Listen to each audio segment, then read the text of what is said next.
पे ना अब ये बच्चे इतने बड़े हो गए हैं और यहाँ पे लवन्य को देख सकते हो, मतलब ये सब इतने बड़े हो गए हैं। और आज ना हम अभी ना आपके साथ ना एक मतलब हॉरर स्टोरी शेयर करेंगे। जब ये लोग बहुत छोटे थे ना, मतलब ये तब की हॉरर स्टोरी है और मतलब सच में बहुत डरावनी है। और इसमें मैं बताऊँ ना, सच में आप मुझे देखो मेरे फेस को, कितना क्यूट सा है ना। बट मैंने ना इसमें भूत का, चुड़ैल का रोल किया है। कायू किसका रोल किया है? भूत का रोल किया है। तो ना मेरा रोल भी आप देखना कि मैं कैसी लग रही हूँ। और ना वो पूरी वीडियो हम अभी आपके साथ शेयर करते हैं। तो गाइस चैनल पे ना एंड तक बने रहना और पूरी वीडियो को वॉच करना। वीडियो अच्छा लगे तो लाइक करना, शेयर करना, कमेंट करना, चैनल को सब्सक्राइब ज़रूर करना। बहुत पुरानी स्टोरी है, बहुत ही मज़ेदार है, बहुत ही अच्छी स्टोरी है। और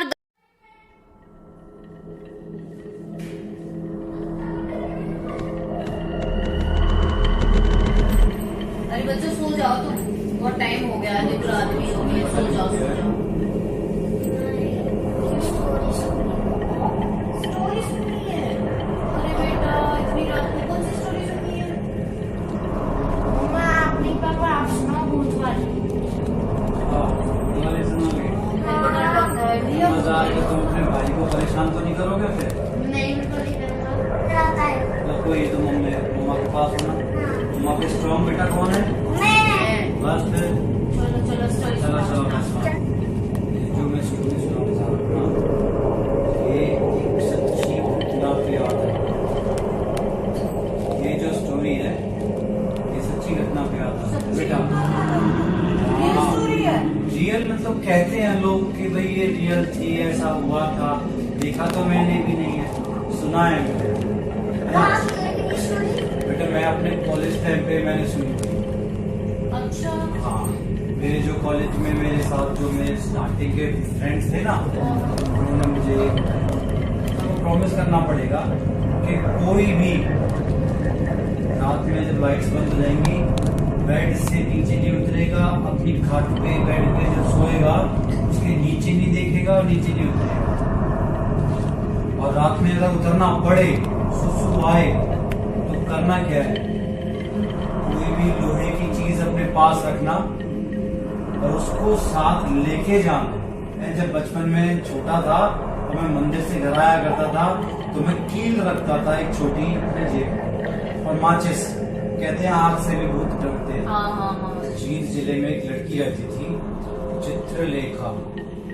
वो लड़की बड़ी देखने में तो बड़ी प्यारी सी थी और अपने माँ बाप की ना वो बहुत ही लाडली बेटी।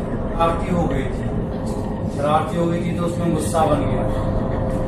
वो कैसे था कि गुस्से में जैसे उसे कोई चीज पसंद आ गई, अगर वो चीज उसे मिल जाए तो ठीक है, अगर वो चीज उसे नहीं मिली, घर में कोई भी चीज है या बाहर कहीं कोई चीज अच्छी लगी, तो वो क्या करती, वो या तो जो लोग मना कर रहे हैं उसे लेने नहीं दे रहे, उन पे उसके हाथ में जो कुछ भी पड़ता ना वो उसे उठाती और उन लोगों पे उन्हें मारती गुस्से में, या फिर वो उस चीज को ही तोड़ देती, फिर चाहे जो हो बाद में। थोड़ी इस तरह की थी चित्रलेखा। क्या हुआ कि जैसे जैसे चित्रलेखा बड़ी हुई, बहुत सुंदर बनी। जब वो 17 साल की हुई, बड़ी सुंदर थी, तो जगह जगह से रिश्ते भी आने लगे थे। एक बार इसी तरह से चित्रलेखा अपने घर से, सहेली के घर से जा रही थी, बापू के वहां से दूसरी तरफ जंगल, अपने गांव के पास। तो आगे वो पैदल पैदल शरारती थी तो निकल गई अकेले निकल गई। तो वो जब आगे निकल गई उसे प्यास लगी जब उसने देखा आसपास कुछ था नहीं, तो एक गांव के बाहर के मंदिर की तरफ मंदिर दिखा तो उस पुराने मंदिर की तरफ चली गई। उस पुराने मंदिर पे ज्यादा लोग नहीं जाते थे, वो थोड़ा सा खंडर टाइप हो रहा था और वहाँ पेड़ वगैरह ज्यादा थे। तो पुराने मंदिर के वहां उसे कुआं दिखा, वो उस पुराने मंदिर के कुएं की तरफ गई। तो जब वो उस पुराने मंदिर के कुएं की तरफ पानी पीने जा रही थी तो एक्चुअली उस कुएं पर उसी दिन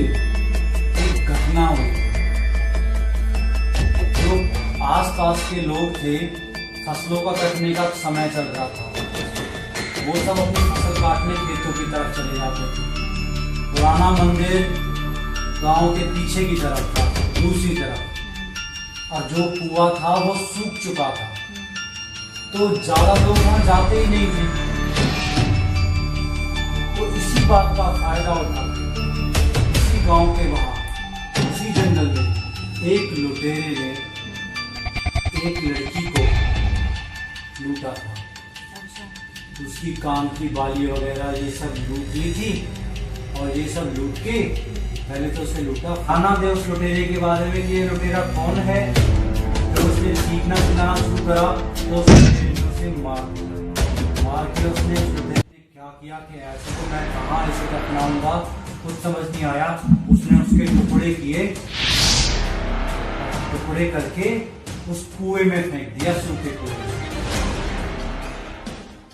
चित्रलेखा जब वह कुएं में पानी पीने गई तो उसे कुआं सूखा दिखा कि सूखा कुआं है, तो उसे इतना दिखा नहीं। जैसे वो कुएं से हटने लगी तो उसे लगा कि भाई कुएं के अंदर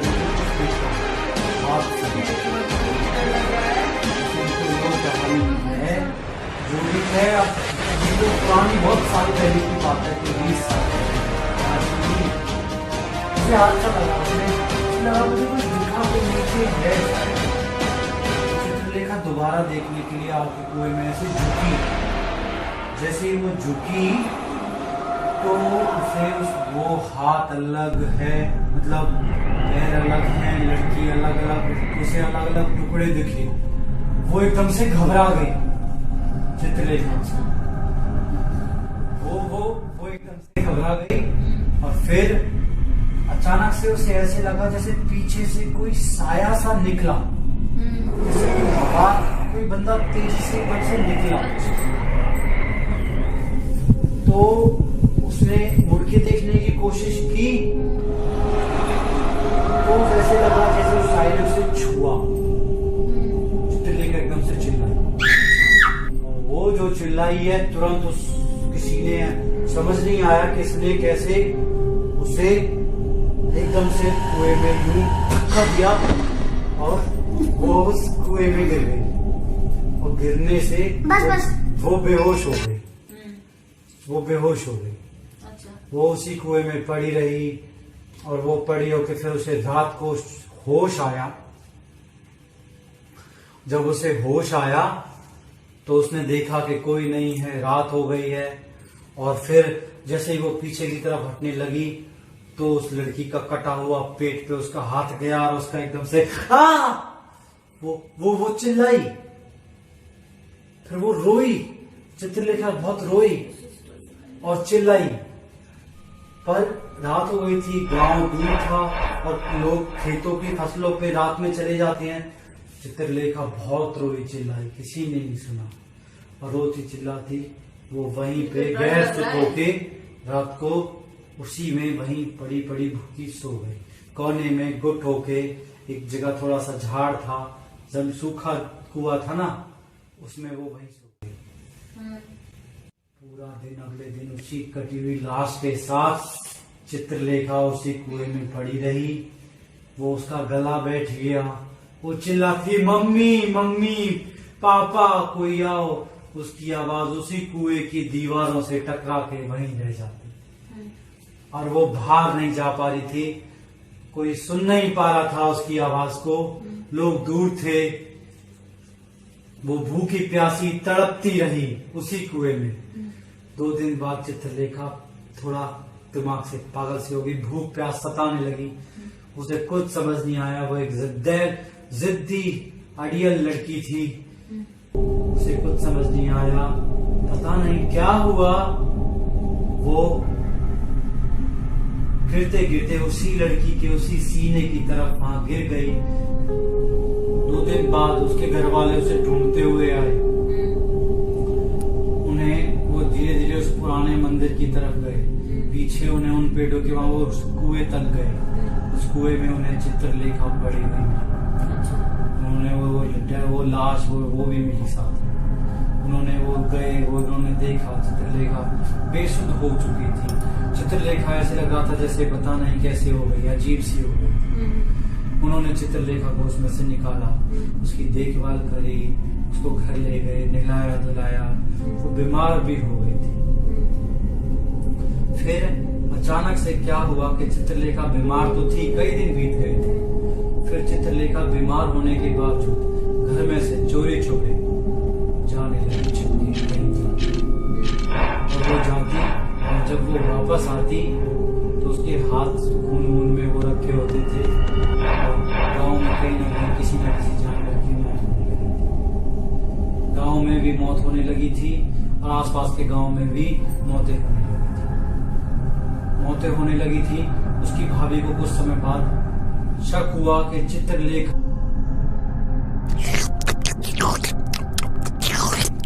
जैसे किसी जानवर ताकतवर होता जाता है, चित्रलेखा अचानक से हर चीज में से ताकतवर होती जा रही थी। उसे गुस्सा आता, पहले वो फेंकती थी, अब चीजें टूट जाती थी। कई बार वो बेड को हिला देती, कभी वो पेड़ को हिला देती। चित्रलेखा में पता नहीं कहां से वो ताकत आ रही थी। और आसपास की वो खबरें भी फैलने लगी थी कि आसपास मौतें हो गई। तो उसकी भाभी बहुत डर गई। उन्होंने अपने ससुर जी से कहा कि आप घर में पूजा करवाइए, जो भी हो रहा है सही नहीं हो रहा है, ये हमें ठीक नहीं लग रहा है। गायों ने दूध देना कम कर दिया है, कुत्ते रोते रहते हैं आसपास, ये पता नहीं क्या हो रहा है। चित्रलेखा हंसती नहीं है और रात में किसी के गलत तरीके से हंसने की आवाजें आती हैं। पता नहीं चित्रलेखा क्यों रात में ऐसे हंसती है। मेरे को लगता है शायद ये हंसती है, शायद थोड़ा सा वो हादसे की वजह से बच्ची के दिमाग पर कुछ असर आया है। तो आप पूजा करवाई। उन्होंने पूजा करवाई। उन्होंने 108 हनुमान चालीसा के पाठ करवाए। उन्होंने संकट मोचन हनुमान कष्ट के 108 पाठ करवाए। उसके बाद भी उसकी भाभी की चिंता मिटी नहीं। बड़ी भाभी थी, माँ समान थी, वो उसकी माँ के भी क्लोज थी, पास में थी। उन्होंने चालीसा के पाठ हो गए। चित्रलेखा घर में से भाग गई थी। चित्रलेखा कमरे में टिक नहीं पा रही थी। बाद में जब उन्होंने देखा तो चित्रलेखा बेशुद्ध।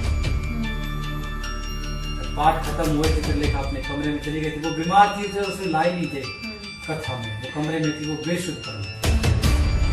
फिर उसके बाद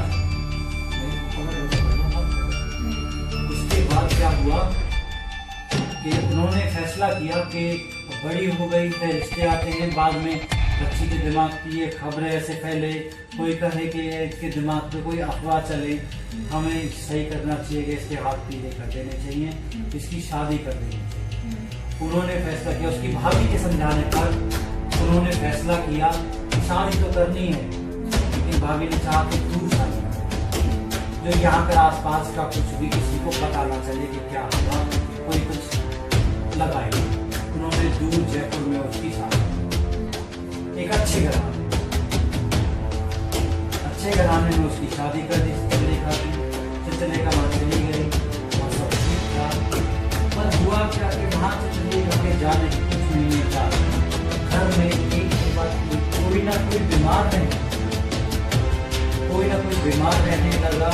सबका जैसे कहते हैं कि पीला पड़ दिखते हैं, खून सूखा, पता नहीं क्यों वो ऐसे लगता। कई बार पक्षी उड़ते हुए जाते थे तो घर के बाहर कोई मरा हुआ चूहा, मरा हुआ कुछ न कुछ कटा हुआ टुकड़ा मांस का, ऐसा कुछ न कुछ आसपास डाल जाते थे। कुत्ते आसपास खाते हुए हड्डियां डाल जाते थे। घर में बड़ी हवेली घर था उनका, तो ऐसी कुछ चीजें होने लगी थी।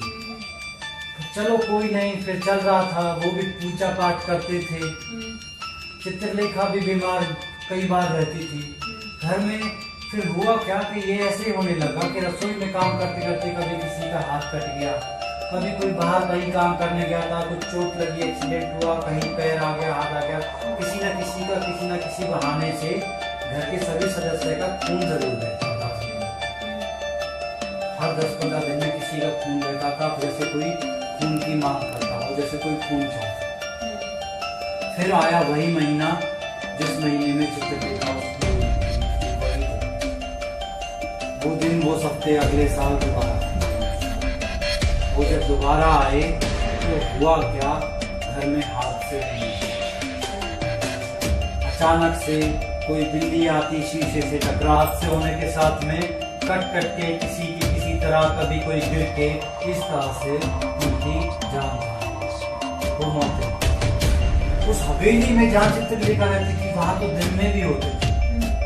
घर के बाहर जिनके साथ हादसे हुए वो रात, घर के ज्यादातर सदस्य नहीं रहे, खत्म।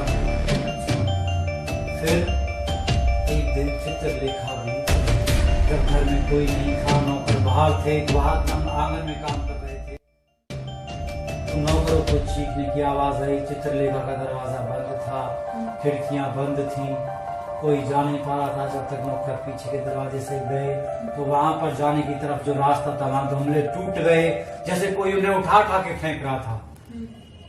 और उस तरह से चित्रलेखा की भी मौत हो गई। चित्रलेखा के चीखने की आवाजें भी आई थी। जब बाहर के लोगों ने आकर जांच पड़ताल की, घर में से देखा तो चित्रलेखा का शरीर भी बहुत जगह से कटा हुआ मिला और ऐसे था जैसे किसी ने उसे खाया हो या चित्रलेखा ने अपने आप को खाया, ऐसे कुछ था। फिर वो वहां से चले गए। जो लोग जांच पड़ताल करने आए थे, देखने आए थे, उनके भी घरों में बीमारियां हुई। बचे कुछ लोगों ने, जो थोड़े बहुत वंशज बचे थे, वो शहर को छोड़कर दूसरी जगह चले गए। उन्होंने नहीं करा, उसने उस घर को बेचने की भी बहुत कोशिश करी। वो घर वो हवेली हाईवे पर थी, मेन लोकेशन थी।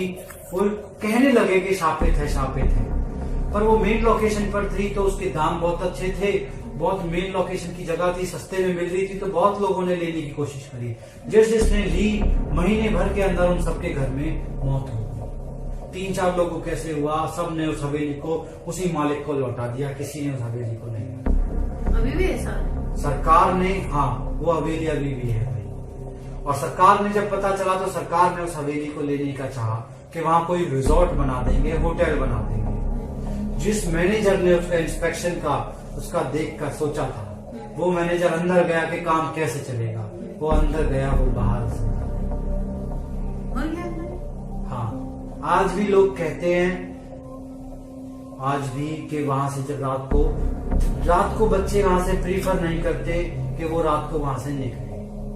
रात को कहते हैं कि रात को आज भी, खासकर गुरुवार को, बृहस्पतिवार को, क्योंकि बृहस्पतिवार ही था जब चित्रलेखा कुआं में गिरी थी।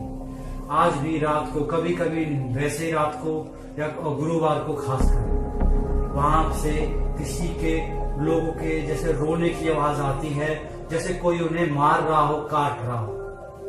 और कोई जो वो रोते हैं तो कोई पीछे से चीखता है, हंसता है। और ऐसे भी आवाजें आती हैं जैसे कोई जानवर किसी को खा रहा है।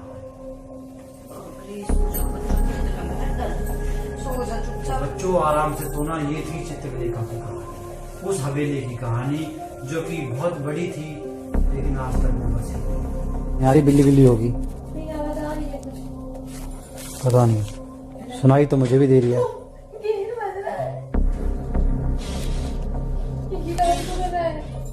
हवा तेज चल रही होगी। ये कौन है?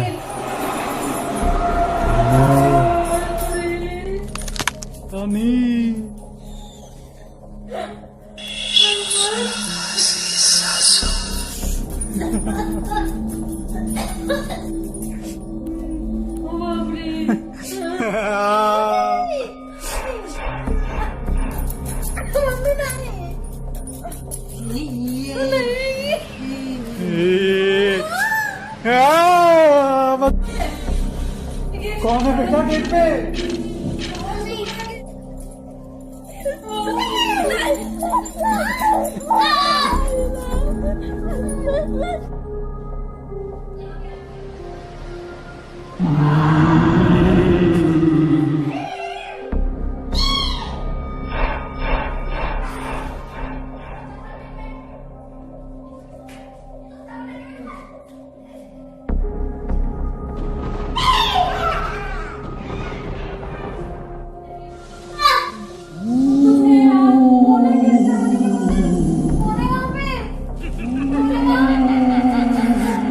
हेलो दोस्तों भाइयों, अब आप सभी ने ये वीडियो देख लिया है, ठीक है ना।